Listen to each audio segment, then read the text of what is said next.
এই যে এটা আমার চাইনিজ ভিসা। আর আল্লাহর রহমতে আমি আজকে 4 তারিখ, কালকে হলো 5 তারিখ। কালকে বিকাল 3টায় আমার ফ্লাইট হযরত শাহজালাল আন্তর্জাতিক বিমানবন্দর থেকে।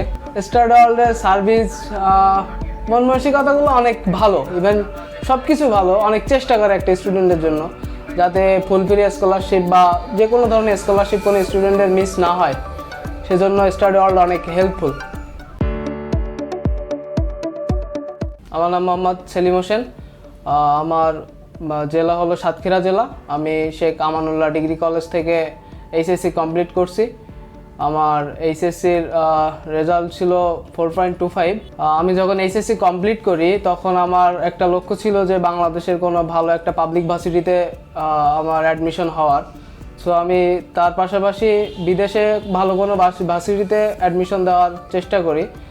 সো সেখানে আমি আল্লাহর অশেষ রহমতে যে north China electric power university computer science and technology ডিপার্টমেন্টে আমি সেখানে ফুল ফ্রি স্কলারশিপ পাই। আমি আমার ফ্রেন্ডদের উদ্দেশ্যে বলবো, যারা মানে ভালো কোনো ভার্সিটিতে চান্স পাওয়ার জন্য অ্যাপ্লাই করতে চান, তারা এখন থেকে সেইভাবে প্রস্তুতি নেবেন। আমার অ্যাপ্লাই শুরু করার জন্য আমার যে সকল ডকুমেন্টসগুলো প্রয়োজন ছিল সেগুলো হলো যেমন পাসপোর্ট রেডি করা, আমার একাডেমিক পেপারসগুলো রেডি করা, HSC SSC certificate, marksheet, transcript এসবগুলো রেডি করা, তারপরে হলো স্টাডি প্ল্যান তৈরি করা, দেন এক্সট্রা কারিকুলাম ভিটা ওটা মেক করা, তারপরে হলো দেন অ্যাপ্লাই করা। এটাই। যারা মানে আমার মতো বাইরে যেতে চাচ্ছেন পড়াশোনার জন্য, তারা যদি কোনো কিছুতে দুর্বল থাকেন বা না হয়, তো ডিরেক্ট স্টাডি ওয়ার্ল্ডের সাথে আপনারা যোগাযোগ করতে পারেন।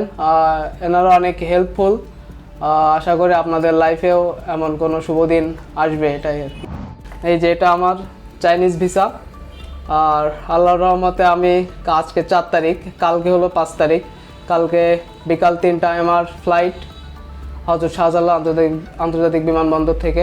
স্টাডি ওয়ার্ল্ডের সার্ভিস মন মানসিকতাগুলো অনেক ভালো, ইভেন সব কিছু ভালো। অনেক চেষ্টা করে একটা স্টুডেন্টের জন্য যাতে ফুলফিল স্কলারশিপ বা যে কোনো ধরনের স্কলারশিপ কোনো স্টুডেন্টের মিস না হয়, সেজন্য স্টাডি ওয়ার্ল্ড অনেক হেল্পফুল। ধন্যবাদ স্টাডি ওয়ার্ল্ডকে, আর ধন্যবাদ সকল স্টাডি ওয়ার্ল্ডের মেম্বারকে।